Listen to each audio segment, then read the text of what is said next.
സകല മനുഷ്യ പാവങ്ങൾക്കായി ക്രൂശിൽ മരിച്ച് അടക്കപ്പെട്ട് ഉയർത്തെഴുന്നേറ്റായ യേശുക്രിസ്തുവിന്റെ നാമത്തിൽ എല്ലാവർക്കും സ്നേഹമുണ്ട്. ബൈബിളിൽ സ്ത്രീകൾക്ക്, പ്രത്യേകിച്ച് ഭാര്യമാർക്കും ഒക്കെ വളരെ പ്രാധാന്യം കൊടുക്കുന്നുണ്ട്. എന്നാൽ ബൈബിൾ മനസ്സിലാക്കാത്ത ചിലർക്ക് വളരെ പ്രയാസമാണ് ഇത് കേൾക്കുമ്പോൾ.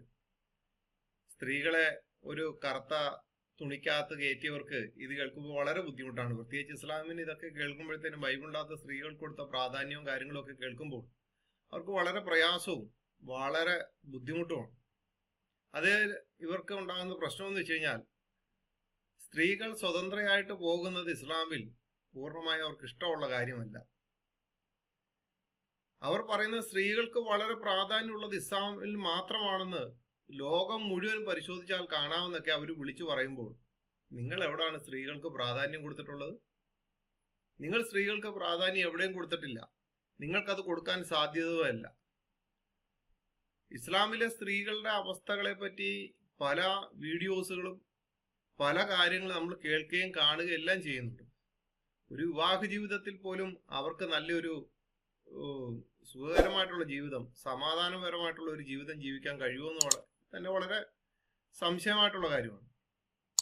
പല ആൾക്കാരും ഇസ്ലാമിന്റെ ആൾക്കാരെ പുൽകിയിട്ട്, ഇസ്ലാമിലേക്ക് പുൽകിയിട്ട്, ഹിന്ദു ക്രിസ്ത്യാനികളുമായിട്ടുള്ള ഒരു പുൽകിയിട്ട് പല ആൾക്കാരും അവിടുന്ന് തിരിച്ചു വന്നതും നമ്മുടെയിലൊക്കെ യൂട്യൂബും മറ്റുള്ള സ്ഥലങ്ങളിലും ഒക്കെ കിടപ്പുണ്ട്. അവിടെ ചെന്നിട്ട് അവർ അനുഭവിച്ചതും, ഭർത്താവ് പുതിയ നിക്കാഹ് ചെയ്യാൻ പോകുന്നു, ആദ്യകാലങ്ങളിൽ തേനെ പൊന്നെ ചക്കര എന്നൊക്കെ വിളിച്ച് നിനക്ക് നിന്റെ മതം എനിക്ക് എന്റെ മതം എന്ന് പറഞ്ഞിട്ട് അവിടെ ചെന്ന് കഴിയുമ്പോൾ പിന്നെ തലേ തുണിയും ഇട്ട് മതവും മാറി അവിടെ ചെന്ന് കഴിയുമ്പോഴത്തേന് പിന്നെ അവിടെ ഇരുന്ന് കരച്ചിലാണ്. അങ്ങനെ പല ആൾക്കാരും വന്ന പല വീഡിയോസുകളും നമുക്ക് കാണാവുന്നതാണ്. എന്നാൽ ഇതൊന്നും മനസ്സിലാക്കാതെ കുറെ ആൾക്കാർ പോകുമ്പോൾ വളരെ അത്ഭുതം തോന്നുന്നുണ്ട്. ഇത്രയും ഇതായിട്ട് നിൽക്കുമ്പോൾ അത് വേറൊരു വശം. ഇവരെ ലോകം മുഴുവനും നിങ്ങൾ പോയി കാണൂ. ലോകത്ത് മുഴുവൻ ഇസ്ലാം സ്ത്രീകൾക്ക് വളരെ പ്രാധാന്യം കൊടുക്കുന്നു, പ്രത്യേകിച്ച് ഭാര്യമാർക്കൊക്കെ വളരെ പ്രാധാന്യം കൊടുക്കുന്നു എന്നൊക്കെ പറയുമ്പോൾ ഇസ്ലാമിക പ്രമാണം അറിയാത്തവർ അവിടെ ഇരുന്നുകൊണ്ട് പലരും അത് വിശ്വസിക്കുകയും അത് അത്ഭുതമായിട്ട് കാണുകയൊക്കെ ചെയ്യും. ഇസ്ലാം വളരെ പ്രാധാന്യം കൊടുക്കുന്നു, ഇസ്ലാം വളരെ വളരെ വളരെ നല്ല രീതിയിൽ സ്ത്രീകൾക്ക് പ്രാധാന്യം കൊടുക്കുന്നു, പ്രത്യേകിച്ച് ഭാര്യമാർക്കൊക്കെ കൊടുക്കുന്നു, ഭർത്താക്കന്മാർ ഭാര്യമാർക്ക് വലിയൊരു പ്രാധാന്യം കൊടുക്കുന്നു എന്നൊക്കെ പറഞ്ഞ് ഇവർ വാദോരാതെ വളരെ പ്രസംഗിക്കുമ്പോൾ സ്വർഗത്തിലേക്ക് ഇവർക്ക് പ്രവേശനമുണ്ടോ എന്നുള്ളത് നമ്മൾ പഠിക്കേണ്ടിയിരിക്കുന്നു. അത് വേറൊരു വശം. ഇവിടെ വിശുദ്ധ വേദപുസ്തകത്തിൽ പറയാണ്, കൊലോസ്യ ലേഖനം 3:18-19, ഭാര്യമാരെ നിങ്ങളുടെ ഭർത്താക്കന്മാർക്ക് കർത്താവിൽ ഉചിതമാവണ്ണം കീഴടങ്ങുവിൻ. ഭർത്താക്കന്മാരെ നിങ്ങളുടെ ഭാര്യമാരെ സ്നേഹിപ്പിൻ, അവരോട് കയ്പായിരിക്കുകയും അരുത്. വിശുദ്ധ വേദപുസ്തകത്തിൽ ഭാര്യാഭർത്തൃ ബന്ധത്തിൽ തക്ക തുണയെ തരുമെന്നാണ് ബൈബിളിൻ്റെ അകത്ത് പറഞ്ഞിരിക്കുന്നത്. ഖുറാന്റെ അകത്ത് പറഞ്ഞിരിക്കുന്നത് തക്ക ഇണയെ കൊടുക്കുമെന്നാണ്. അപ്പോൾ ഒരു ഇണയല്ലല്ലോ, തക്ക തുണ. അതാണല്ലോ വിശുദ്ധ വിവാഹത്തിന്റെ സമയത്ത്. നിക്കാഹും വിവാഹവും തമ്മിൽ വ്യത്യാസമുണ്ട്. എൻ്റെ മറ്റുള്ള വീഡിയോസിൻ്റെ അകത്ത് ഞാനത് വ്യക്തമായിട്ട് പറഞ്ഞിട്ടുള്ളതാണ്. ഈ വിശുദ്ധ വിവാഹം നടക്കുമ്പോഴത്തേന് തക്ക തുണയെന്നാണ് പറയുന്നത്. സന്തോഷത്തിലും സമാധാനത്തിലും ദുഃഖത്തിലും എല്ലാത്തിലും തക്ക തുണയായിട്ടിരിക്കണമെന്ന് തന്നെയാണ് പറയുന്നത്. അത് ചെറുക്കന്റെയും പെണ്ണിന്റെയും കൈ യോജിപ്പിച്ചുകൊണ്ടാണ്. ഇസ്ലാമിൽ പെണ്ണിന്റെ അപ്പനും ചെറുക്കനുമായിട്ട് കൈ കൊടുക്കുമ്പോൾ എങ്ങനെ പറയാൻ പറ്റും ഈ അപ്പുറത്ത് കൈ പിടിച്ച ചെറുക്കനോട് പെണ്ണിന്റെ അപ്പൻ തക്ക ഇണയായിട്ടിരിക്കാൻ പറയാൻ പറ്റുമോ? സുഖത്തിലും ദുഃഖത്തിലും സന്തോഷത്തിലും എല്ലാം തക്ക ഇണയായിട്ട് ഇരിക്കണമെന്ന് പറഞ്ഞ് കൈ പിടിച്ചിരിക്കുന്ന പെണ്ണിന്റെ അപ്പനായതുകൊണ്ട് അത് നടക്കത്തില്ല. വിശുദ്ധ വേദപുസ്തകത്തിന്റെ അടിസ്ഥാനത്തിൽ അത് പുരുഷവിവാഹം എന്നേ പറയാൻ പറ്റൂ. ഇവിടെ വിശുദ്ധ വേദപുസ്തകത്തിന്റെ അകത്ത് പറഞ്ഞിരിക്കുന്നത്, ഭാര്യമാരെ നിങ്ങളുടെ ഭർത്താക്കന്മാർക്ക് കർത്താവിൽ ഉചിതമാകും വണ്ണം കീഴടങ്ങിയിരുന്നുകൊണ്ട് ഭർത്താക്കന്മാരെന്ത് ചെയ്യണം? ഭാര്യമാരെ സ്നേഹിക്കണം, അവരോട് കയ്പായിട്ട് ഇരിക്കരുതെന്നും വളരെ വ്യക്തമായിട്ട് പറയുകയാണ്. ആ കയ്പായിട്ട് ഇരിക്കാതെ ആ കുടുംബജീവിതത്തിന്റെ ഒരു ഭദ്രതയെ പറ്റി പറയുമ്പോൾ ഇസ്ലാമിൽ പറയുന്നത് ഭാര്യയെ അടിക്കാം, ഭാര്യ എന്ന് പറയാൻ പറ്റത്തില്ല, ഇണയെ അടിക്കാം എന്നേ പറയാൻ പറ്റൂ. അത് അധ്യായം 4:34 പറയണം, പുരുഷന്മാർ സ്ത്രീകൾക്ക് മേൽ നിയന്ത്രണാധികാരമുള്ളവരാകുന്നു. മനുഷ്യരിൽ ഒരു വിഭാഗത്തിന് മറുവിഭാഗത്തെക്കാൾ അള്ളാഹു കൂടുതൽ കഴിവ് നൽകിയതുകൊണ്ടും അവരുടെ ധനം ചെലവഴിച്ചതുകൊണ്ടുമാണത്. അതിനാൽ നല്ലവരായ സ്ത്രീകൾ അനുസരണശീലമുള്ളവരും അള്ളാഹു സംരക്ഷിച്ച പ്രകാരം അഭാവത്തിൽ സംരക്ഷിക്കുന്നവരുമാണ്. എന്നാൽ അനുസരണക്കേട് കാണിക്കുമെന്ന് നിങ്ങൾ ആശങ്കിക്കുന്ന സ്ത്രീകളെ നിങ്ങൾ ഉപദേശിക്കുക, കിടപ്പറകളിൽ അവരുമായി അകന്നു നിൽക്കുക, അവരെ അടിക്കുകയും ചെയ്തുകൊള്ളുക.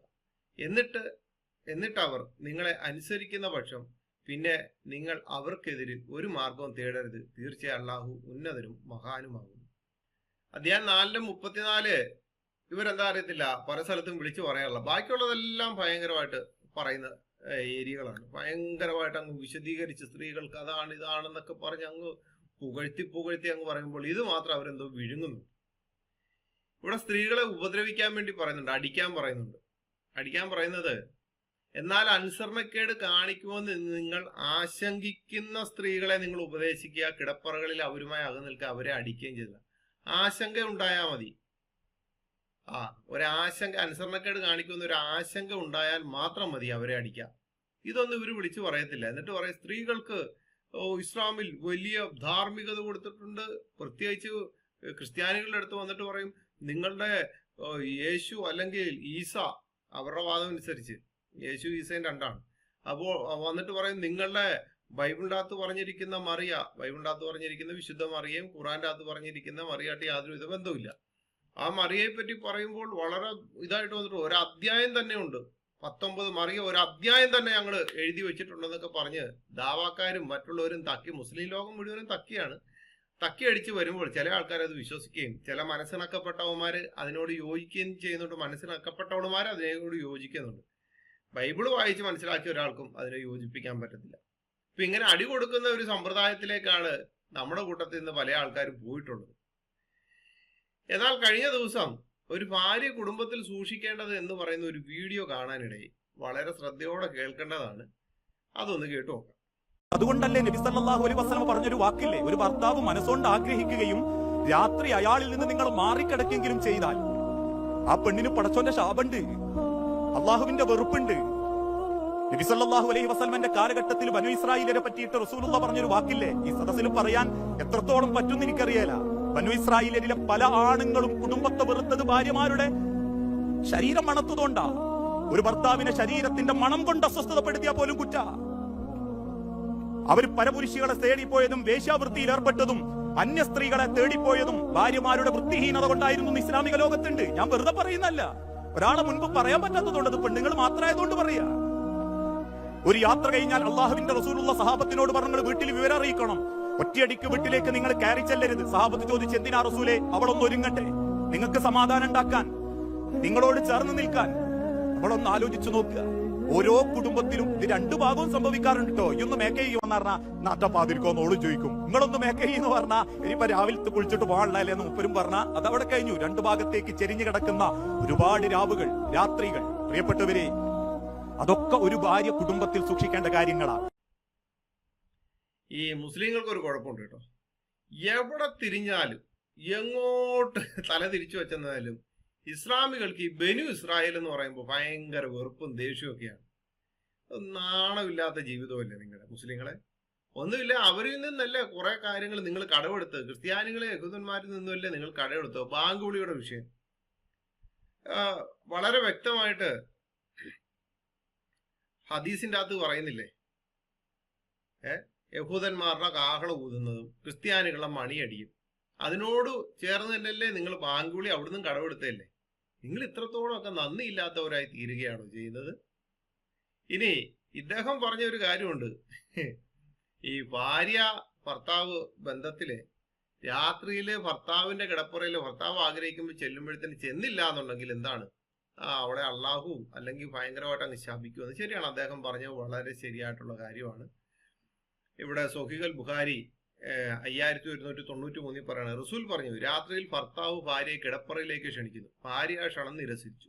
ഇതിന്റെ ഫലമായി ഭർത്താവ് ദേഷ്യപ്പെട്ട് കിടന്നുറങ്ങേണ്ടി വന്നാൽ ഇത്തരം ഭാര്യമാരെ രാത്രി മുഴുവൻ നേരം വെളുക്കുന്നതുവരെ മലക്കുകൾ ശപിച്ചുകൊണ്ടേയിരിക്കും. രാത്രിയിൽ ഭർത്താവ് ഭാര്യ കിടപ്പറയിലേക്ക് ക്ഷണിക്കുന്നു, ആ ഭാര്യ ക്ഷണം നിരസിക്കുകയാണ്. നിങ്ങൾ ഒന്ന് ചിന്തിച്ചു നോക്കണം. ഈ ഭാര്യ ഭർത്തൃ ബന്ധത്തിൽ ഒരുപാട് കടമകളുണ്ടല്ലോ.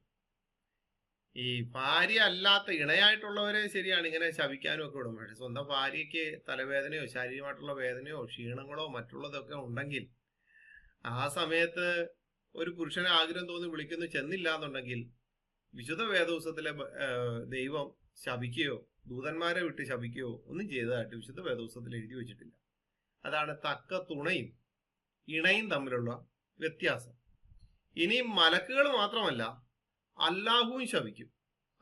മലക്കുകൾ മാത്രമല്ല, അല്ലാഹുവും ശപിക്കും. തിർമിദിക്കകത്ത് പറയാണ്, മുആദ് ഇബ്നു ജബലിന് നിവേദനം, നബി പ്രസ്താവിച്ചു, ഒരു സ്ത്രീ ഇഹലോകത്ത് വെച്ച് ഭർത്താവിനെ ശല്യപ്പെടുത്തിയാൽ അയാളുടെ സ്വർഗസഖി ഇങ്ങനെ പറയാതിരിക്കില്ല, അദ്ദേഹത്തെ നീ ശല്യപ്പെടുത്തരുതേ, അല്ലാഹു നിന്നെ ശപിക്കട്ടെ, നിന്റെ അടുക്കൽ ഒരു അതിഥി മാത്രമാണ് അദ്ദേഹം, നീയുമായി വിട്ടുപിരിഞ്ഞ് അദ്ദേഹം എന്റെ അടുത്ത് വരാനായിട്ടുണ്ട്. ഇവിടെയും നമ്മൾ നോക്കുമ്പോഴത്തേനും കാണുന്നത്, ഇഹലോകത്ത് വെച്ച് ഭർത്താവിനെ ശല്യപ്പെടുത്തിയാൽ അയാളുടെ സ്വർഗസഖി ഇങ്ങനെ പറയും. സ്വർഗത്തിൽ സഖിമാരെ ചേർത്ത് വെച്ചിട്ടാണ് ഇസ്ലാമിലെ മുസ്ലിം ആയിട്ടുള്ള ഓരോ മനുഷ്യനും പുരുഷന്മാരായിട്ടുള്ള ഒരു ഭൂമിയിൽ താമസിക്കുന്നത്. അപ്പൊ അല്ലാഹു നിന്നെ ശപിക്കും, അദ്ദേഹത്തെ നീ ശല്യപ്പെടുത്ത, അദ്ദേഹം പറയുന്ന എല്ലാ കാര്യങ്ങളും എന്ത് ചെയ്യണം, വളരെ സ്നേഹത്തോടുകൂടിയല്ല, ഭയത്തോടുകൂടി തന്നെ. അല്ലെന്നുണ്ടെങ്കിൽ 4-1 ഇവര് ജീവിക്കുന്നത്, ബാക്കി 3 വേണമെങ്കിൽ എടുത്തുകൊണ്ട് വരാം, കാരണം നീ എന്നെ ശല്യപ്പെടുത്തുകയാണ്, അതുകൊണ്ട് ശല്യപ്പെടുത്താത്ത ഒരുത്തിയാൻ കൊണ്ടുവന്നെന്ന് പറഞ്ഞുകൊണ്ട് അവളുടെ കൂട്ടത്തിൽ ജീവിക്കാൻ വേണ്ടി ഒരു കുഴപ്പവും ഇല്ലാതെ കൊണ്ടുവരികയും ചെയ്യാം. സ്ത്രീകൾക്ക് ഇസ്ലാമിൽ വളരെ പ്രാധാന്യം ഉണ്ടല്ലോ അല്ലെ, കുടുംബജീവിതത്തിലും വളരെ പ്രാധാന്യം ഉണ്ടല്ലോ അല്ലെ. സ്വന്തം ഭാര്യയുടെ വിഷമതകളും പ്രയാസങ്ങളും ഭാരങ്ങളും അറിയാതെ, അവൾക്കുണ്ടായിരിക്കുന്ന ബുദ്ധിമുട്ടുകൾ അറിയാതെ കിടപ്പറയിലേക്ക് ക്ഷണിച്ചിട്ട് ഭർത്താവിന് കോപപ്പെട്ട് വന്നു കഴിഞ്ഞാൽ എന്താണ് അവളുടെ അവസ്ഥ? മലക്ക് കിടന്നുകൊണ്ട് പ്രാകും, കൂടെ അള്ളാഹുവും പ്രാകും. പ്രാക്കാണല്ലോ നിങ്ങളുടെ ജീവിതം എന്ന് പറയുന്നത് കേട്ട് കഴിഞ്ഞാൽ ചിരി വരാനില്ല. ഇനി എത്ര സ്നേഹനിധിയായിട്ടുള്ള ഒരു ഭർത്താവും മരിച്ചു കഴിഞ്ഞാൽ ഭാര്യയ്ക്ക് കരയാൻ പാടില്ല. അത് സ്വന്തക്കാരെ ഓർത്ത് അല്ലെങ്കിൽ ബന്ധുമിത്രാദികളുടെ മയ്യത്തിനെ ഓർത്ത് കരഞ്ഞു കഴിഞ്ഞാൽ കബറിൽ കിടന്ന് അടി കൊള്ളൂ എന്നുള്ള ഹദീസുകൾ ഇഷ്ടം പോലെ ഉണ്ട്. ഇത് മറ്റൊരു വിഷയമാണ്. സൊഹീഹുൽ ബുഖാരി ഹദീസ് നമ്പർ 636 പറയണം, ആയിഷ പറയുന്നു, ഇബ്നു ഹാരിസത്ത്, ജഫർ ഇബ്നു റുഹാന എന്നിവരുടെ മരണവൃത്താന്തം എത്തിയപ്പോൾ തിരുമേനി ദുഃഖിതനായി. അതിനിടയ്ക്ക് ഒരാൾ തിരുമേനിയുടെ അടുക്കൽ വന്നിട്ട് ജഫറിന്റെ ഭാര്യയെ പറ്റിയും അവരുടെ കരച്ചിലിനെ പറ്റിയും പറഞ്ഞു. അപ്പോൾ അവരെ അതിൽ നിന്ന് തടയാൻ തിരുമേനി കൽപ്പിച്ചു.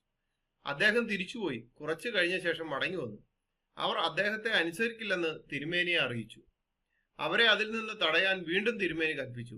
അദ്ദേഹം പോയി 3 പ്രാവശ്യവും മടങ്ങി വന്നു പറഞ്ഞു, ദൈവദൂതരെ, ആ സ്ത്രീകൾ ഞങ്ങൾ പറഞ്ഞത് കൂട്ടാക്കുന്നില്ല, അവരുടെ വായിൽ കുറെ മണ്ണ് വാരിയിടുക എന്ന് തിരുമേനി അറിയതായി ആയിഷ പറയുന്നു. ഈ ഹദീസ് വായിച്ചപ്പോൾ നിങ്ങൾക്ക് എന്ത് മനസ്സിലായി? വിവാഹം കഴിഞ്ഞ് 10 വർഷമോ 5 വർഷമോ 3 മാസമോ 1 ദിവസമോ അല്ലെങ്കിൽ വർഷങ്ങളോളം കൂടെ ജീവിച്ച ഒരു പുരുഷൻ മരിച്ചെന്നറിഞ്ഞു കഴിഞ്ഞാൽ പിന്നെന്താണ്? ഒരിക്കലും പിന്നെ കരയാൻ പാടില്ല. കരയാൻ പാടില്ല എന്ന് പറഞ്ഞു കഴിഞ്ഞാൽ 3 പ്രാവശ്യം മടങ്ങി വന്നിട്ട് അദ്ദേഹം പോയി 3 പ്രാവശ്യം മടങ്ങി വന്നു. ഇപ്പൊ ദൈവദൂതരെ, ആ സ്ത്രീകൾ ഞങ്ങൾ പറഞ്ഞു കൂട്ടാക്കുന്നില്ല എന്ന് പറയുമ്പോൾ അവരുടെ വായിൽ കുറെ മണ്ണ് വാരിയിടുക. ഈ 4 മാസവും 10 ദിവസം ഇദ്ദ ഇരിക്കണമല്ലോ ഭർത്താവ് മരിച്ചു കഴിഞ്ഞാൽ. 4 മാസവും 10 ദിവസവും ഭാര്യമാര് എന്ത് ചെയ്യണം? ഭർത്താവ് മരിച്ചു കഴിഞ്ഞാൽ ഇദ്ദ ഇരിക്കണം. ഈ 4 മാസവും 10 ദിവസവും ഇങ്ങനെ കരയാതെയൊക്കെ ഇരുന്ന് അവരുടെ മനസ്സ് അതിൽ നിന്നൊരു മാറ്റം വന്നു കഴിഞ്ഞാൽ 4 മാസവും 15ാമത്തെ ദിവസം 10 ദിവസം കഴിഞ്ഞ് 5 ദിവസം കൂടെ കഴിയുമ്പോൾ അടുത്ത നിക്കാഹ് നടത്തി കൊടുക്കാം. അതുകൂടെ നിങ്ങൾ മനസ്സിലാക്കണം. ഭയങ്കരമായിട്ടുള്ളൊരു ഇസ്ലാമിന്റെ ആത്മീയ ചിന്താഗതിയാണ്. അങ്ങനെ ഇവിടെ പറയുന്ന കാര്യം എന്ന് വെച്ച് കഴിഞ്ഞാൽ ഉടനെ തന്നെ എന്ത് ചെയ്യാം? സ്ത്രീകൾ പറഞ്ഞ അവരുടെ വായിൽ മണ്ണ് വാരിയിടാനാ പറഞ്ഞിരിക്കുന്നത്. മയ്യത്തിനെ ഓർത്ത് വീട്ടിലുള്ളവർ കരഞ്ഞാൽ മയ്യത്തിനെ കബറിലിട്ട് അടിക്കും എന്നാണ് ഹദീസിന്റെ അകത്ത് പറഞ്ഞിരിക്കുന്നത്. മുൻകീറും നക്കീറോട് ഇറങ്ങി വന്നിട്ടേ അടിയോടടിയായിരിക്കും കാഹള ഊതുന്ന കാലം വരെ. കബറ് ദണ്ഡനം, കബറ് ശിക്ഷ എന്ന് വേണ്ട ഭയങ്കര കലാപരിപാടികളൊക്കെ ഉള്ള സ്ഥലമാണ്. ഇനി അതുകൂടാതെ സ്ത്രീകൾക്ക് ഭയങ്കര പ്രാധാന്യമുണ്ട് ഇസ്ലാമില്. ഇനി വിവാഹമോചനം നടത്തിയാലുള്ള വിഷയം 2:230, പശു 2:230. ഇനിയും അവൻ അവളെ വിവാഹമോചനം ചെയ്യുകയാണെങ്കിൽ അതിനുശേഷം അവളുമായി ബന്ധപ്പെടൽ അവന് അനുവദനീയമാവില്ല, അവൾ മറ്റൊരു ഭർത്താവിനെ സ്വീകരിക്കുന്നത് വരേക്കും. എന്നിട്ട് അവൻ അവളെ വിവാഹമോചനം ചെയ്യുകയാണെങ്കിൽ തിരിച്ചു പോകുന്നതിൽ അവരിരുവർക്കും കുറ്റമില്ല. അള്ളാഹുവിന്റെ നിയമപരിധികൾ പാലിക്കാമെന്ന് അവരിരുവരും വിചാരിക്കുന്നുണ്ടെങ്കിൽ അള്ളാഹുവിന്റെ നിയമപരിധികൾ അത്രയാവ. മനസ്സിലാക്കുന്ന ആളുകൾക്ക് വേണ്ടി അള്ളാഹു അത് വിവരിച്ചു തരുന്നു.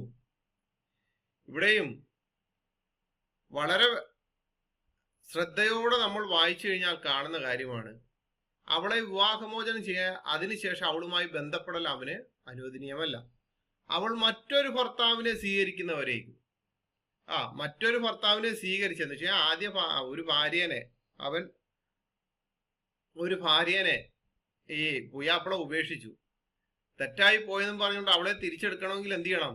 അവളെ മറ്റൊരു പുരുഷന് വിവാഹം ചെയ്തു കൊടുത്തിട്ട് അവൻ തലാക്ക് ചെല്ലിയെങ്കിൽ മാത്രമേ എന്ത് ചെയ്യാൻ പറ്റൂ?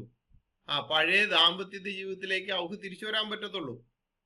പഴയ ദാമ്പത്യ ജീവിതത്തിലേക്ക് അവൾക്ക് തിരിച്ചു വരണമെന്നുണ്ടെങ്കിൽ ആദ്യ ഭർത്താവിന് അവളെ തിരിച്ചെടുക്കണമെന്നുള്ള ആഗ്രഹം വന്നാൽ അവളെ എന്ത് ചെയ്യണം? വേറൊരാളെ കൊണ്ട് നിക്കാഹ് ചെയ്യിച്ച് 6 മാസത്തോളം എല്ലാവിധമായിട്ടുള്ള ജീവിതങ്ങളും ജീവിച്ച് അതിനുശേഷം രണ്ടാമത് കെട്ടിയ ഉയ്യാപ്പള ഇവിടെ മൊഴി ചൊല്ലിയെങ്കിൽ മാത്രമേ, തലാക്ക് ചൊല്ലിയെങ്കിൽ മാത്രമേ ആദ്യ ഭർത്താവിന് തിരിച്ചെടുക്കാൻ പറ്റത്തുള്ളൂ. ഇനി രണ്ടാമത് ചൊല്ലിയ ആള് തലാക്ക് ചൊല്ലിയില്ല എന്നുണ്ടെങ്കിൽ, മൊഴി ചൊല്ലിയില്ല എന്നുണ്ടെങ്കിൽ ആദ്യത്തെ ഭർത്താവ് ശശിയായിട്ടിരിക്കേണ്ടി വരും.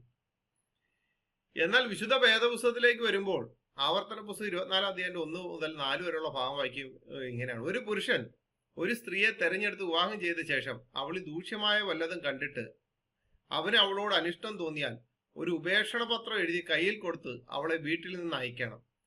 അവന്റെ വീട്ടിൽ നിന്ന് പുറപ്പെട്ട ശേഷം അവൾ പോയി മറ്റൊരു പുരുഷന് ഭാര്യയായിരിക്കാം. എന്നാൽ രണ്ടാമത്തെ ഭർത്താവ് അവളെ വെറുത്ത് ഒരു ഉപേക്ഷണ പത്രം എഴുതി കയ്യിൽ കൊടുത്ത് അവളെ വീട്ടിൽ നിന്ന് അയക്കുകയോ അവളെ ഭാര്യയായിട്ട് എടുത്ത രണ്ടാമത്തെ ഭർത്താവ് മരിച്ചു പോവുകയോ ചെയ്താൽ അവളെ ഉപേക്ഷിച്ച മുമ്പിലത്തെ ഭർത്താവിന് അവൾ അശുദ്ധയായ ശേഷം അവളെ പിന്നെയും ഭാര്യയായി പരിഗ്രഹിച്ചുകൂടാ.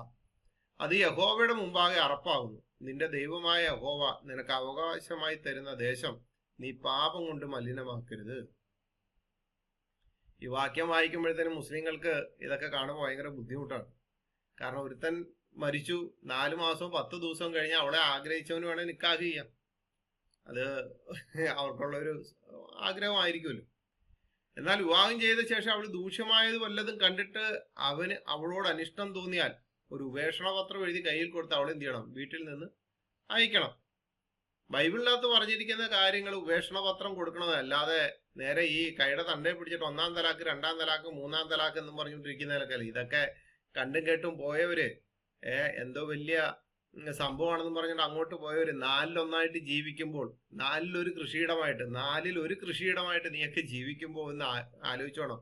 ഇന്നല്ലെങ്കിൽ നാളെ എവിടെയെങ്കിലും വെച്ച് ഇതൊക്കെ നടക്കും എന്നുള്ള കാര്യം. അപ്പൊ യഹോവയുടെ മുമ്പാകെ അറപ്പായിരുന്നു. നിന്റെ ദൈവമായ യഹോവ നിനക്ക് അവകാശമായി തരുന്ന ദേശം നീ പാപം കൊണ്ട് മലിനമാക്കരുത്. അങ്ങനെയുള്ള ഒരു സ്ത്രീ ആ ദേശത്ത് മലിനമായി തീരും. ഇത് ആവർത്തന പുസ്തകത്തിൽ മാത്രമല്ല, യിരെമ്യാവിന്റെ പുസ്തകം 3-ാം അധ്യായം 1. ഒരു പുരുഷൻ തന്റെ ഭാര്യയെ ഉപേക്ഷിക്കുകയും അവൾ അവനെ വിട്ടുപോയി മറ്റൊരു പുരുഷന് ഭാര്യയായി തീരുകയും ചെയ്ത ശേഷം അവൻ അവളുടെ അടുക്കൽ വീണ്ടും ചെല്ലുമ്പോൾ അങ്ങനെയുള്ള ദേശം മലിനമായി പോവുകയില്ലയോ? കേട്ട പ്രിയ ജനങ്ങളെ, ക്രിസ്തുയേശുവിൽ വിശ്വസിക്കുന്ന എല്ലാവരോടും പറയുകയാണ്, നിങ്ങൾ ഈ സമൂഹത്തിന് വേണ്ടി പ്രാർത്ഥിക്കണം. ഇങ്ങനെ ഒരു ദേശം മലിനമായി ജീവിക്കുന്ന കുടുംബജീവിതത്തിൽ അവർക്കൊരു സമാധാനം ലഭിക്കണം. അവർക്ക് വേണ്ടി നിങ്ങൾ പ്രാർത്ഥിക്കണം. 4-1 കൃഷിയിടമായിട്ട് ജീവിക്കുന്ന ആ സഹോദരിമാർക്കും അല്ലെന്നുണ്ടെങ്കിൽ പുരുഷ മേധാവിത്വം കൂടുതലായിട്ട് നിൽക്കുന്ന ആ കുടുംബത്തിന് വേണ്ടി നിങ്ങൾ അവർ ക്രിസ്തുവിനെ അറിയണം, ജീവനുള്ള ദൈവത്തിലേക്ക് തിരിയണം. വിശുദ്ധ വേദപുസ്തകത്തിന്റെ അടിസ്ഥാനത്തിൽ എങ്ങനെയാണ് ഭാര്യ ഭർത്തൃ ബന്ധം എന്നുള്ള ജീവിതത്തിൽ തക്ക തുണയായി ജീവിക്കാൻ, ഇണയല്ല കേട്ടോ, തക്ക തുണയായി ജീവിക്കുവാൻ അവരെ ദൈവം കരങ്ങളിൽ വഹിക്കണമെന്നുണ്ടെങ്കിൽ നമ്മളുടെ പ്രാർത്ഥന അവർക്ക് ആവശ്യമാണ്. പ്രാർത്ഥന ഏറ്റവും വലിയ ആയുധമാണ്. നിങ്ങൾ അവർക്ക് വേണ്ടി പ്രാർത്ഥിക്കണം. അവർക്ക് പക്ഷെ ആർക്കും വേണ്ടി ദുആ ചെയ്യാൻ പറ്റില്ല. ബഹുദൈവ വിശ്വാസികൾക്ക്, എന്ന് വെച്ചാൽ ഇസ്ലാമിന് പുറത്തുള്ളവർക്ക് വേണ്ടി ദുആ ചെയ്യാൻ അവർക്ക് പറ്റത്തില്ല. അവർക്ക് പറയാനേ പറ്റും, അള്ളാഹു അത് കേൾക്കത്തില്ല. ഇനി ഇസ്ലാമിൽ മകളെ നിക്കാഹ് ചെയ്യാം. മകളെ എന്ന് പറയുമ്പോൾ ഒരു ആയത്ത് ഇങ്ങനെയാണ്, 4:23. നിങ്ങളുടെ മാതാക്കൾ, പുത്രിമാർ, സഹോദരിമാർ, പൃഥു സഹോദരിമാർ, മാതൃ സഹോദരിമാർ, നിങ്ങളെ മുലകുടിപ്പിച്ച പോറ്റമ്മമാർ, മുലകുടി മുഖേനയുള്ള നിങ്ങളുടെ സഹോദരിമാർ, നിങ്ങളുടെ ഭാര്യ മാതാക്കൾ എന്നിവരെ നിങ്ങൾക്ക് നിഷിദ്ധമാക്കിയിരിക്കുന്നു. നിങ്ങൾ ലൈംഗിക വീഴ്ചകൾ ഏർപ്പെട്ടിട്ടുള്ള നിങ്ങളുടെ ഭാര്യമാരുടെ സന്താനങ്ങളായി നിങ്ങളുടെ സംരക്ഷണത്തിലുള്ള വളർത്തു പുത്രിമാരും ഇനി നിങ്ങൾ അവരുമായി ലൈംഗിക വീഴ്ചയിൽ ഏർപ്പെട്ടിട്ടില്ലെങ്കിൽ അവരുടെ മക്കളെ വേൾക്കുന്നതിൽ നിങ്ങൾക്ക് കുറ്റമില്ല. നിങ്ങളുടെ മുതകിൽ നിന്ന് പിറന്ന പുത്രന്മാരുടെ ഭാര്യമാരും നിങ്ങൾക്ക് നിഷിദ്ധമാക്കപ്പെട്ടിരിക്കുന്നു. 2 സഹോദരിമാരെ ഒന്നിച്ച് ഭാര്യമാരാക്കുന്നതും നിഷിദ്ധമാകുന്നു. മുമ്പ് ചെയ്തു പോയതൊഴികെ തീർച്ചയായും അല്ലാഹു ഏറെ പൊറുക്കുന്നവനും കരുണാനിധിയുമാകും. ഇവിടെ ഒരു ലിസ്റ്റ് തന്നെ കൊടുത്തിരിക്കുകയാണ് കേട്ടോ. നിങ്ങളുടെ മാതാക്കൾ, പുത്രിമാർ, സഹോദരിമാർ, പിതൃ സഹോദരിമാർ, മാതൃ സഹോദരിമാർ, നിങ്ങളെ മുല കുടിപ്പിച്ച പോറ്റമ്മമാർ, മുലകുടി മുഖേനയുള്ള നിങ്ങളുടെ സഹോദരിമാർ, നിങ്ങളുടെ ഭാര്യ മാതാക്കൾ എന്നിവർ അവരെ വിവാഹം ചെയ്യൽ നിങ്ങൾക്ക് നിഷിദ്ധമാക്കിയിരിക്കുന്നു. ഈ കൗലയുമായിട്ടുള്ള ബന്ധം എന്താണെന്നൊന്നും പറയുന്നില്ല. അത് വേറെ വിഷയം. പണ്ഡിതന്മാർ അതൊന്നും പറയത്തില്ല. കൗലയുമായിട്ടുള്ള വിഷയം എന്താണെന്നൊന്നും അവർ വിളിച്ചു പറയത്തില്ല. അവർക്ക് എന്തോ ഭയമുണ്ടെന്നു. ഇനി നിങ്ങൾ ലൈംഗിക വീഴ്ചയിൽ ഏർപ്പെട്ട് നിങ്ങളുടെ ഭാര്യമാരുടെ സന്താനങ്ങളായി നിങ്ങളുടെ സംരക്ഷണത്തിലുള്ള വളർത്തുപുത്രിമാരും അവരെയും വിവാഹം ചെയ്യുന്നത് നിഷിദ്ധമാക്കപ്പെട്ടിരിക്കുന്നു. ഇത്രയൊക്കെ വായിക്കുമ്പോൾ വളരെ സന്തോഷമാണ്. ഇനി നിങ്ങൾ അവരുമായി ലൈംഗിക വീഴ്ചയിൽ ഏർപ്പെട്ടിട്ടില്ലെങ്കിൽ അവരുടെ മക്കളെ വേൽക്കുന്നതിൽ കുറ്റമില്ല. അതെന്താ ഈ വകുപ്പ്? അതറിയണമെങ്കിൽ KV മുഹമ്മദ് മുസ്ലിയാർ കൂറ്റനാട് പറയുന്നത് എന്താണെന്ന് നോക്കണം. അദ്ദേഹം എഴുതിയിരിക്കുന്ന കാര്യമുണ്ട്. ഈ വിവാഹബന്ധം മൂലം നിഷിദ്ധമാക്കുന്നവർ താഴെ പറയുന്നവരാന്ന് പറഞ്ഞുകൊണ്ട് KV മുഹമ്മദ് മുസ്ലിയാര് കൂറ്റനാട് എഴുതിയിരിക്കുന്ന തഫ്സീറിന്റെ അകത്ത് എഴുതിയിരിക്കുന്നത് ഇങ്ങനെയാണ്: ഭാര്യമാരുടെ മാതാക്കൾ, ഭാര്യമാതാവിന്റെ മാതാവും ഭാര്യാപിതാവിന്റെ മാതാവും അപ്രകാരം തന്നെയാണ്. സംഭോഗം നടന്നു കഴിഞ്ഞ ഭാര്യമാരുടെ പുത്രിമാർ നിങ്ങൾ പ്രവേശിക്കുക എന്നതിന്റെ വിവക്ഷ ഇവിടെ സംഭോഗം നടത്തുക എന്നത് ഭാര്യയ്ക്ക് മറ്റൊരു ഭർത്താവിൽ ജനിച്ച ആ പെൺകുട്ടികളെ സംബന്ധിച്ച് നിങ്ങളുടെ സംരക്ഷണയിലായിരിക്കുന്ന വളർത്തുപുത്രിമാർ എന്ന് പറഞ്ഞത് സംരക്ഷണത്തിന് കീഴിൽ തന്നെ ആയിരിക്കണം എന്നത് ഒരു വ്യവസ്ഥയായിട്ടല്ല, മറിച്ച് സാധാരണയായി കുട്ടികളുള്ള സ്ത്രീയെ വിവാഹം ചെയ്താൽ ആദ്യ ഭർത്താവിൽ ജനിച്ച കുട്ടികൾ രണ്ടാമത്തെ ഭർത്താവിന്റെ കൂടെ താമസിക്കൽ പതിവുള്ളത് കൊണ്ട് പറഞ്ഞതാണ്. ഇവിടെ ഈ വിവാഹം ചെയ്ത ഭാര്യയെ സംഭോഗം ചെയ്യുന്നതിന് മുമ്പ് വിവാഹബന്ധം വേർപെടുത്തുകയോ അവൾ മരിക്കുകയോ ചെയ്താൽ അവൾക്ക് ആദ്യ ഭർത്താവിലുള്ള മകളെ വിവാഹം ചെയ്യാവുന്നതാണ് എന്നർത്ഥം. അപ്പൊ ഈ ആദ്യ ഭർത്താവിൽ ജനിച്ച കുട്ടികൾ രണ്ടാമത്തെ ഭർത്താവിൻ്റെ കൂടെ താമസിക്കുന്നത് പതിവ് കൊണ്ട് പറഞ്ഞതാണ് ഇക്കാര്യം എന്നൊക്കെ പറയും. അപ്പൊ ഈ ഭാര്യയെ സംഭോഗം ചെയ്യുന്നതിന് മുമ്പ് വിവാഹബന്ധം വേർപെടുത്തുക അവൾ മരിക്കുകയോ ചെയ്താൽ അവർക്ക് ആദ്യ ഭർത്താവിലുള്ള മകളെ വിവാഹം ചെയ്യുന്നതാണ് എന്നർത്ഥം.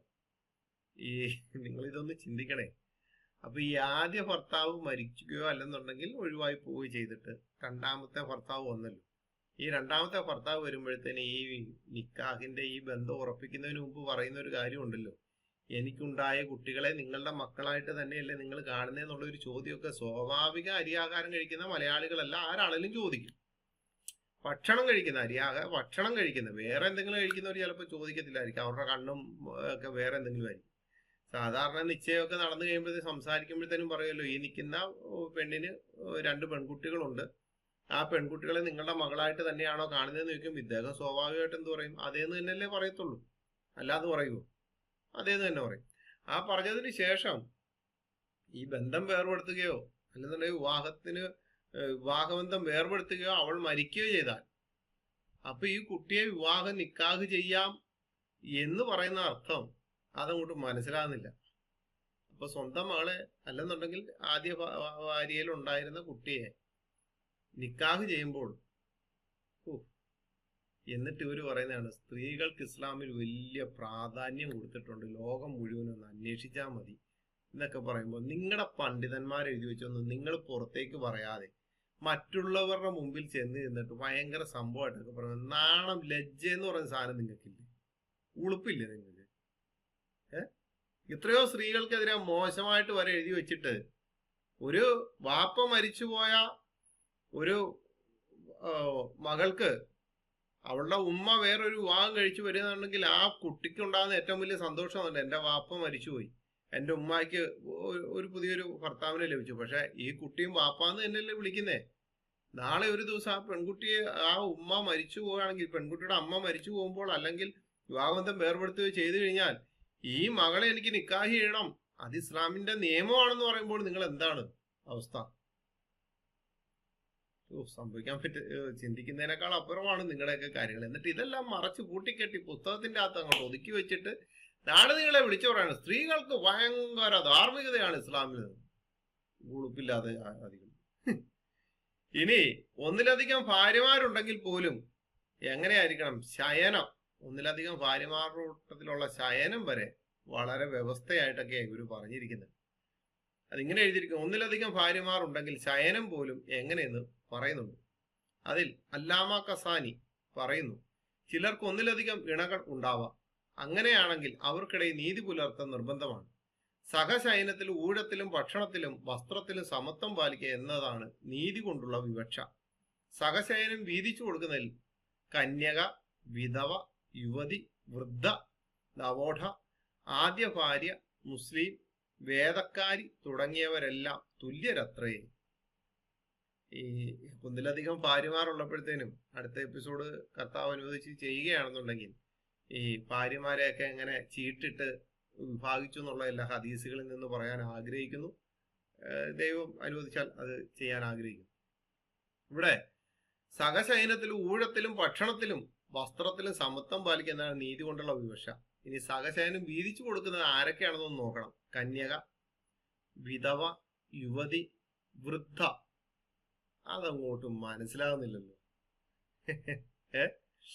ആദ്യ ഭാര്യ മുസ്ലിം, വേദക്കാരി തുടങ്ങിയവരെല്ലാം തുല്യത. വേദക്കാരികളെ പിന്നെ എവിടെയും കൊണ്ടുപോയല്ലോ. ഇതൊന്നും അറിയാൻ വയ്യാതെ കുറെ എണ്ണം അങ്ങോട്ട് പോയിട്ടുമുണ്ട്. പോട്ടെ, അതിൻ്റെതായിട്ടുള്ള രീതിയിൽ അനുഭവിച്ചു വരുമ്പോഴത്തേക്കും കാര്യം മനസ്സിലാവും. എന്നിട്ട് ഇവര് പറയുന്നത് ഇസ്ലാമിൽ എല്ലാവർക്കും തുല്യനീതിയാണ്. തുല്യനീതിയൊക്കെ കൊടുത്ത് എങ്ങനെയായിരുന്നെന്ന് നമുക്ക് അടുത്ത എപ്പിസോഡിൽ ദൈവം അനുവദിച്ചു കഴിഞ്ഞാൽ കാണാം. ഇതുകൂടാതെ ഏറ്റവും അരാജകത്തെ, ഏറ്റവും മോശപ്പെട്ടതായിട്ടുള്ള കാര്യമാണ് ഈ സ്ത്രീയും മൃഗവുമായിട്ട് ബന്ധത്തിൽ ഏർപ്പെടുക എന്നുള്ളത്. ശരിയാണല്ലോ, ഒരു മനുഷ്യനും അംഗീകരിക്കാൻ പറ്റാത്ത കാര്യമാണ്. പക്ഷെ ഇവർക്ക് അതൊന്നും ഒരു പ്രശ്നമേ അല്ല. ഒന്ന് കുളിച്ചു കയറിയാൽ മാത്രം മതി. അവർക്കൊന്ന് കുളിച്ചാൽ പോരായിരുന്നു എന്ന് പറഞ്ഞ കണക്ക് ഒന്ന് കുളിച്ചു കയറിയാൽ മാത്രം മതി. ഇസ്ലാമിൽ മൃഗഭോഗം അനുവദനീയമാണ്. അത് സ്ത്രീകൾക്ക്.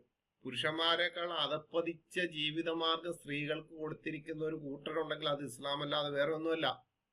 സ്ത്രീകൾക്ക് അധപ്പതിച്ച ജീവിത രീതി. എന്നിട്ട് അവരെ പറ്റിയൊക്കെ പല പുസ്തകങ്ങളിൽ എഴുതിയും വെച്ചിട്ടുണ്ട്.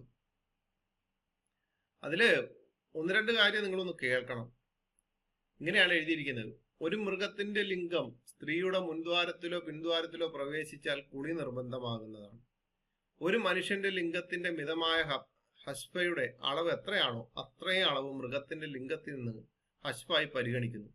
ഉദാഹരണമായി മനുഷ്യന്റെ മിതമായ ഹസ്ഫ അവന്റെ ലിംഗത്തിന്റെ 1/4 ഭാഗമാണെങ്കിലും മൃഗത്തിന്റെ ലിംഗത്തിൽ നിന്ന് 1/4 ഭാഗം ഹസ്യായി പരിഗണിക്കുന്നതും മൃഗത്തിന്റെ ലിംഗത്തിൽ നിന്ന് അത്രയും വരുന്ന അളവ് പ്രവേശിക്കുന്നതാൽ കുളി നിർബന്ധമാകുന്നതാണ്. ഇതൊക്കെ വായിക്കാൻ ഒരു ബുദ്ധിമുട്ട് എനിക്കുണ്ട്, നിങ്ങളെ ഇത് കാണിക്കാനും ബുദ്ധിമുട്ടുണ്ട്. പക്ഷേ ഇവർ ക്രിസ്ത്യാനി പെൺകുട്ടികൾക്ക് വളരെ ധാർമ്മികത കുറവാണ്, അവർ മോശപ്പെട്ടവരാണെന്നൊക്കെ പറഞ്ഞ് പല കാര്യങ്ങളിലും വരുമ്പോൾ നിന്റെയൊക്കെ പുസ്തകത്തിൽ ഇത് എഴുതി വെച്ചിരിക്കുക നീ ഒന്നും കാണുന്നില്ല. ഒരു മൃഗവും ലോകത്തുള്ള ഒരു സ്ത്രീയെയും ബലാത്സംഗം ചെയ്യത്തില്ല എന്നുള്ള കാര്യം ഉറപ്പാണ്. പിന്നെ ആര് അനുവദിച്ചെങ്കിൽ മാത്രമാണോ നിന്റെയൊക്കെ പുസ്തകത്തിൽ എഴുതി വെച്ചിരിക്കുന്ന കാര്യം നടക്കത്തുള്ളൂ? എന്നിട്ട് വന്നിട്ട് പറയാണ് ക്രിസ്ത്യാനി പെൺകുട്ടികൾ മോശപ്പെട്ടവരാണ്, ബനു ഇസ്രായേലി സ്ത്രീകൾ മോശപ്പെട്ടവരാണ്, അവരുടെ ശരീരം ദുർഗന്ധമാണ്. ഇതിനേക്കാളും വലിയ ദുർഗന്ധം ഉണ്ടോ? നിങ്ങളുടെ പുസ്തകത്തിൽ എഴുതി വെച്ചിരിക്കുന്നത്? ഇതിനേക്കാളും വലിയ ദുർഗന്ധം അവിടെ ഇത് തെറ്റാണെന്നല്ല, ഒരു കുളി നിർബന്ധമാണ്. ഒരു കുളി അങ്ങ് കുളിച്ചാൽ മതി.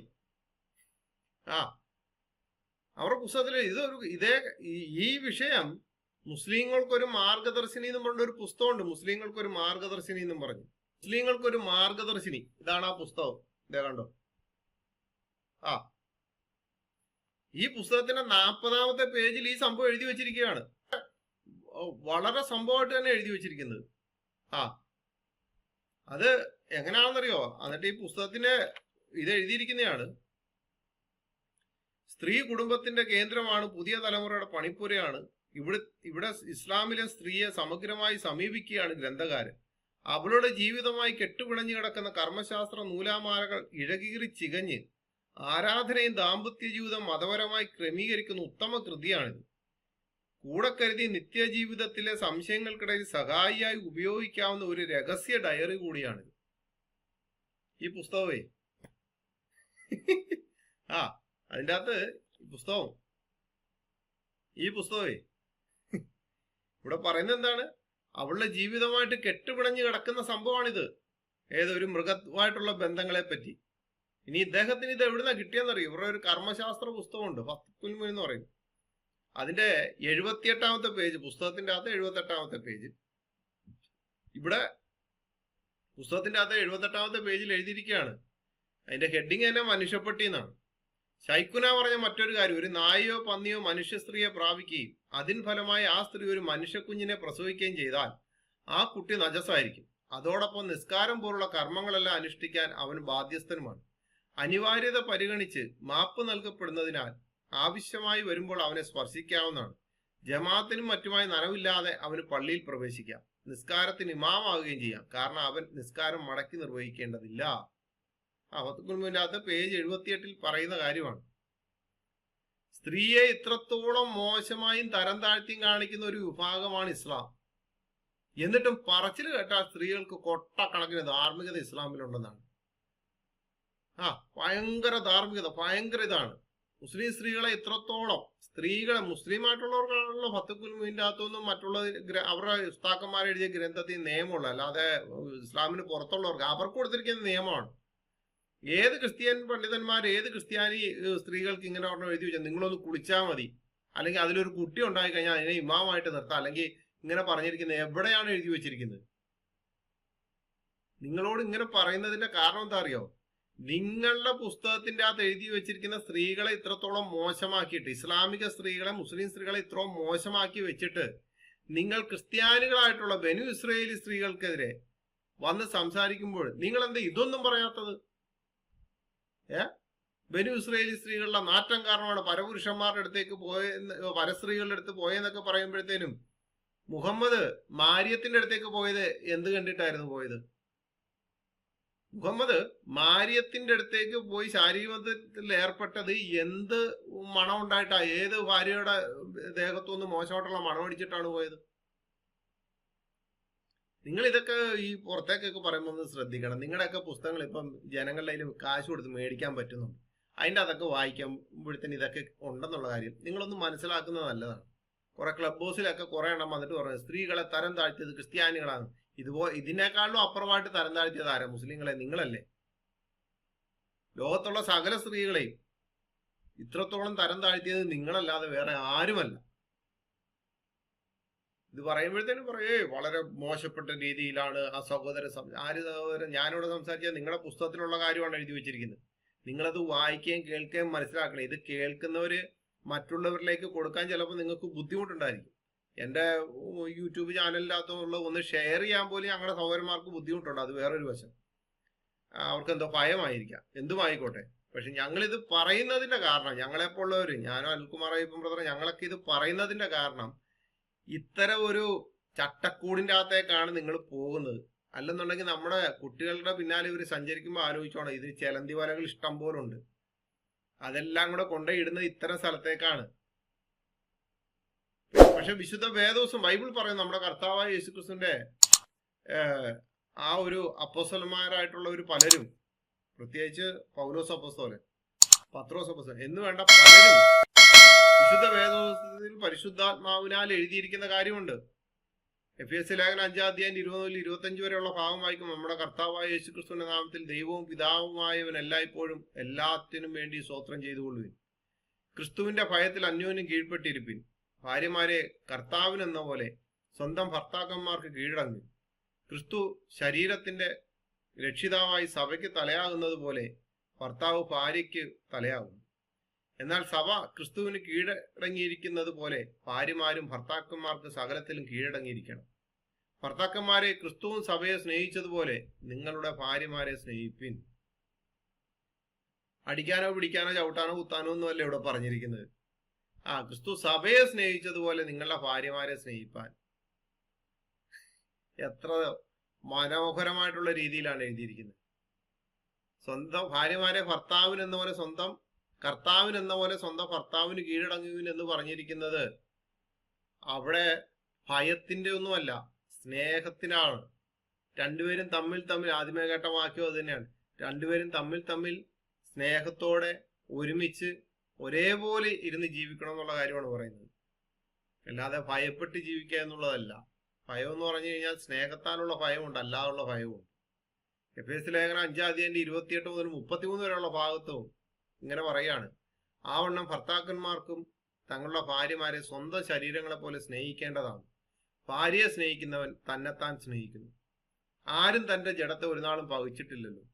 ക്രിസ്തുവും സഭയെ ചെയ്യുന്നത് പോലെ അതിനെ പോറ്റി പുലർത്തുകയത്രയും ചെയ്യുന്നു. നാം അവന്റെ ശരീരത്തിന്റെ അവയവങ്ങളല്ലോ. അത് നിമിത്തം ഒരു മനുഷ്യൻ അപ്പനെയും അമ്മയും വിട്ട് ഭാര്യയോട് പറ്റിച്ചേരും, ഇരുവരും ഒരു ദേഹമായി തീരും. ഈ മർമ്മം വലിയത്. ഞാൻ ക്രിസ്തുവിനെയും സഭയെ ഉദ്ദേശിച്ചത്രേ പറയുന്നത്. എന്നാൽ നിങ്ങളും അങ്ങനെ തന്നെ ഓരോരുത്തരും താന്താന്റെ ഭാര്യയെ തന്നെ പോലെ തന്നെ സ്നേഹിക്കണം. ഭാര്യയോ ഭർത്താവിനെ ഭയപ്പെടേണ്ടതാകുന്നു. സ്വന്തം ശരീരത്തെ സ്നേഹിക്കുന്നത് പോലെ തന്നെ എന്ത് ചെയ്യണം? ഭാര്യയെ സ്നേഹിക്കണം. ഇനി വേറൊരു കാര്യം, ഒരു മനുഷ്യൻ അപ്പനെയും അമ്മയും വിട്ട് ഭാര്യയോട് പറ്റിച്ചേരും. ഇരുവരും ഒരു ദേഹമായി തീരും. ഈ മർമ്മം വലിയതാണെന്ന് വിശുദ്ധ വേദപുസ്തകത്തിന്റെ അകത്ത് എഴുതി വെക്കുമ്പോൾ അതാണ് ഈ തക്ക തുണയുടെ ബന്ധം എന്ന് പറയുന്നത്. അല്ല ഇണയുടെ ബന്ധമല്ല, തക്ക തുണയുടെ ബന്ധം. ആ ബന്ധങ്ങളെ കുടുംബജീവിതത്തിൽ പല പ്രശ്നങ്ങളും പ്രയാസങ്ങളും പ്രതികൂലങ്ങളും കടന്നു വരുമ്പോൾ നിങ്ങൾ തമ്മിൽ ഒരുമിച്ചിരുന്ന് സംസാരിക്കുകയും കാര്യങ്ങളൊക്കെ ചെയ്ത് അതിനെ എന്ത് ചെയ്യണം? അതിൽ ഒരു സമാധാനം കണ്ടെത്തി മുമ്പോട്ട് ജീവിച്ചു പോകുന്നതാണ് ഏറ്റവും നല്ലത്. പെട്ടെന്ന് എടുത്തിയാടി പലരും വന്നിട്ട് പല അഭിപ്രായം പറയും. ഡൈവോഴ്സ് ചെയ്തോ മറ്റോ ചെയ്തോ വേണ്ടാന്ന് വെക്കെന്നൊക്കെ പറയുമ്പോൾ ഒരു കാര്യം ഉറപ്പാണ്, നിങ്ങൾ അതിന്റെ വലിയൊരു പ്രശ്നത്തിലേക്കാണ് പോകുന്നത് എന്നുള്ളത് വേറൊരു വശമാണ്. അതുകൂടാതെ 1 പത്രോസ് 3:7 പറയുകയാണ്, അങ്ങനെ തന്നെ ഭർത്താക്കന്മാരെ നിങ്ങളുടെ പ്രാർത്ഥനയ്ക്ക് മുടക്കം വരാതിരിക്കേണ്ടതിന് വിവേകത്തോടെ ഭാര്യമാരോടുകൂടെ വസിച്ച് സ്ത്രീജനം ബലഹീന പാത്രമെന്നും അവർ ജീവന്റെ കൃപയ്ക്ക് കൂട്ടവകാശികളെന്നും ഓർത്ത് അവർക്ക് ബഹുമാനം കൊടുത്തു. ഭർത്താവിനെ ഭയപ്പെടേണ്ടതാവുന്നു എന്ന് പറയുമ്പോൾ കണ്ടോ, ഭർത്താവിനെ ഭയപ്പെട്ട് ജീവിക്കണം, ഭർത്താവിനെ ഭയപ്പെട്ട് ജീവിക്കണമെന്ന് പൗലോസ് പറഞ്ഞിരിക്കുന്നുണ്ട്. ദാവാപ്രവർത്തകരെ നിങ്ങൾ പറഞ്ഞു വരുമ്പോൾ അതേ ബൈബിളിനകത്ത് തന്നെ പറയാണ് അവർക്ക് ബഹുമാനം കൊടുക്കാനെന്ന്, ഭാര്യമാരെ ബഹുമാനിക്കണമെന്ന്. അല്ലെങ്കിൽ എന്നെ കേൾക്കുന്ന എല്ലാവരും വന്നിട്ട് പറയും, കണ്ടോ ഭാര്യ ഭർത്താവിനെ ഭയപ്പെട്ട് ജീവിക്കണം എന്നൊക്കെ പറഞ്ഞ് കുറെ ഞങ്ങൾ കേട്ടിട്ടുള്ളത്. പക്ഷെ ഇതൊന്നും അവർ വായിക്കത്തില്ല. ആ ഭയപ്പെടുന്ന അവരുടെ ഉള്ളിലെ ഭയപ്പാടെന്ന് അവര് ചെയ്തുകൊണ്ടിരിക്കുന്ന ഒരു യുക്തിവാദി, ഒരു നിരീശ്വരവാദി പറഞ്ഞ് കേട്ടില്ലേ എസൻസിന്റെ ഇതില്, സമ്മതമാണെന്നുണ്ടെങ്കിൽ അപ്പനും ഭാര്യയും ഓട് ബന്ധപ്പെടുന്നത് പോലെ തന്നെ അമ്മയോടും പെങ്ങളോടും എല്ലാം ബന്ധപ്പെടാമെന്ന് പറഞ്ഞ ഒരു എസൻസിന്റെ ടീമുകളുള്ള രാജ്യമാണ് നമ്മുടെ ദൈവം, രവിദൈവത്തിന്റെ അടിമകൾ പറഞ്ഞത്. ഇവിടെ അതെല്ലാം മാറ്റിമറിക്കുകയാണ്. അവർ ജീവന്റെ കൃപയ്ക്ക് കൂട്ടവകാശികൾ എന്ന് ഓർത്ത് അവർക്ക് ബഹുമാനം കൊടുത്ത് ജീവിതം തമ്മിൽ സ്നേഹത്തോടെയും ഭയത്തോടെയും ബഹുമാനം കൊടുത്തും തമ്മിൽ ജീവിക്കുക, നല്ലൊരു കുടുംബജീവിതം നയിക്കാൻ പറയുമ്പോൾ ഇസ്ലാമിന്റെ ആൾക്കാർ സ്ത്രീകളെ എത്രത്തോളം മോശമാക്കിയിരിക്കുന്നു എന്നുള്ളത് നിങ്ങളൊന്ന് ചിന്തിക്കുക. ഇതൊരു തുടക്കം മാത്രമാണ്. ഇവരുടെ കുറച്ച് പുസ്തകങ്ങളിൽ നിന്ന് ദൈവം അനുവദിച്ചാൽ അടുത്ത എപ്പിസോഡിൽ പറയാം. അതുകൊണ്ട് എന്നെ കേട്ടവരോട് പറയാം, ഈ വലിയ പ്രാധാന്യം ഉണ്ടെന്നും പറഞ്ഞുകൊണ്ട് ഇവിടുന്ന് വാലും ചുരുട്ടി അങ്ങോട്ട് ഓടിച്ചെല്ലുന്നവരുടെ ജീവിതം അടി കിട്ടാനും പട്ടിയും പന്നിയും ഒക്കെ ആയിട്ടുള്ള ബന്ധങ്ങളും ഏർപ്പെട്ട് ഇങ്ങനെ ജീവിച്ച് നശിച്ചു പോകുന്ന ഒരു ഇതായി തീരരുത്. ഇത് എന്റെ അഭിപ്രായങ്ങൾ നിങ്ങളുടെ പുസ്തകത്തിൽ നിന്ന് നിങ്ങളുടെ ആൾക്കാർ, നിങ്ങളുടെ പണ്ഡിതന്മാർ പുറത്തേക്ക് പറയാത്തത്, ഞങ്ങളെ കൊണ്ട് പറയിപ്പിക്കുന്നത് നിങ്ങളെപ്പോലുള്ള മുസ്ലിങ്ങൾ തന്നെയാണ്. നിങ്ങൾ വന്നിട്ട് ക്രിസ്ത്യൻ സ്ത്രീകൾ മോശപ്പെട്ടവരാണ്, അവരുടെ വസ്ത്രവിധാനം മോശപ്പെട്ടതാണെന്നൊക്കെ പറഞ്ഞു വരുമ്പോൾ ഞങ്ങൾ നിങ്ങളുടെ പുസ്തകങ്ങൾ പരിശോധിച്ചപ്പോൾ കിട്ടിയതാണ് നിങ്ങളുടെ കയ്യിലേക്ക് തന്നു. അതുകൊണ്ട് എന്നെ കേട്ടവരോട് ജീവനുള്ള ദൈവത്തിന്റെ നാമത്തിൽ നിങ്ങൾ കുടുംബമായിട്ട് മക്കളെയും ഒക്കെ ജീവിച്ചു വരുമ്പോൾ എത്ര മനോഹരമായിട്ടുള്ള കാര്യമാണ്. അതാണ് വിശുദ്ധ വേദപുസ്തകത്തിന്റെ അത് പറഞ്ഞിരിക്കുന്നത്. സകല കുടുംബത്തിനും പേർ വരുവാൻ കാരണമായ ദൈവസന്നിധിയിൽ ആയിരിക്കും. സകല കുടുംബത്തിനും പേർ വരുവാൻ തക്ക തുണയെ തരുവാൻ കർത്താവായ യേശുക്രിസ്തുവിന് സാധിക്കും. ആ ജീവനുള്ള ദൈവത്തിന് സാധിക്കും. നിങ്ങൾ ഇതുകൊണ്ട് ഇസ്ലാമിക സ്ത്രീകൾ എത്രത്തോളം മോശമാക്കുന്ന ഇസ്ലാമിക തക്കിയ വീരന്മാരെ ഇങ്ങനെ ഒന്ന് പരിചയപ്പെടുത്തുവാൻ ദൈവം സഹായിച്ചതിനെ ആ ദൈവത്തിന് നന്ദി പറയുന്നു. എല്ലാവരും ഇത് കേൾക്കുകയും കാണുകയും ചെയ്യുക, മറ്റുള്ളവരിലേക്ക് ഷെയർ ചെയ്യുക. ജീവനുള്ള ദൈവം നിങ്ങളെല്ലാവരെയും ധാരാളമായി സഹായിക്കട്ടെ എന്ന് പറഞ്ഞുകൊണ്ട് വാക്കുകൾ നിർത്തുന്നു. നന്ദി.